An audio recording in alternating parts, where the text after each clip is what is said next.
بسم اللہ الرحمن الرحیم۔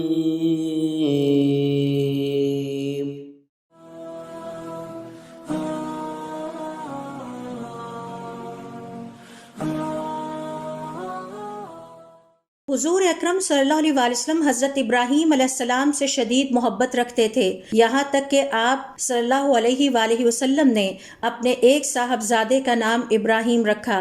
حضرت ابراہیم علیہ السلام حضور اکرم صلی اللہ علیہ وسلم سے شکل و صورت میں بہت حد تک مشابہت رکھتے تھے۔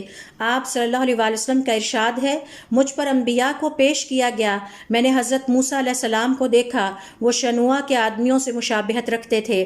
پھر میں نے حضرت عیسیٰ علیہ السلام کو دیکھا، وہ عروہ بن مسعود رضی اللہ تعالیٰ عنہ سے ملتے جلتے تھے۔ پھر میں نے حضرت ابراہیم علیہ السلام کو دیکھا جو شکل و صورت میں مجھ سے مشابہت رکھتے تھے۔ پھر میں نے حضرت جبرائیل علیہ السلام کو دیکھا جو دحیہ سے ملتے جلتے تھے۔ حضرت ابراہیم علیہ السلام کو یہ اعزاز بھی حاصل ہے کہ روئے زمین پر سب سے پہلے مہمان نوازی کی روایت انہوں نے قائم کی۔ مہمان نوازی سنت ابراہیمی ہے، یہی وجہ ہے کہ ہمارے دین میں بھی مہمان نوازی کو عبادت سمجھا جاتا ہے اور اس کے لیے ثواب رکھا گیا ہے۔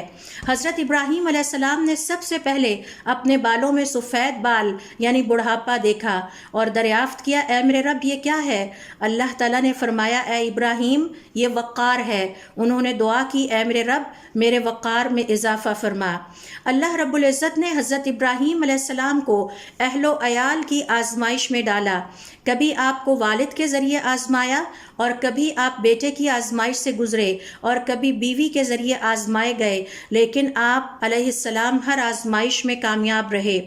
حضرت ابراہیم علیہ السلام کی ایک فضیلت یہ بھی ہے کہ بادشاہ وقت یعنی حکمرانوں کے فتنے اور آزمائش سے بھی گزرے، نمرود سے بات چیت کی اور اس آزمائش میں بھی سرخرو ہوئے۔ حضرت ابراہیم علیہ السلام کا ایک شرف یہ بھی ہے کہ اپنی زندگی میں اپنے دین کے لیے اللہ رب العزت کے حکم پر کئی دفعہ اپنے وطن کو ترک کر کے ہجرت کی، اللہ رب العزت کے گھر کے دوبارہ تعمیر کی اور اپنے بیٹے کے ساتھ مل کر اس کو آباد بھی کیا، اور اللہ رب العزت کی عبادت کرنے والوں کے لیے اسے پاک اور صاف کرنے کا شرف اور افتخار بھی آپ ہی کو حاصل ہے۔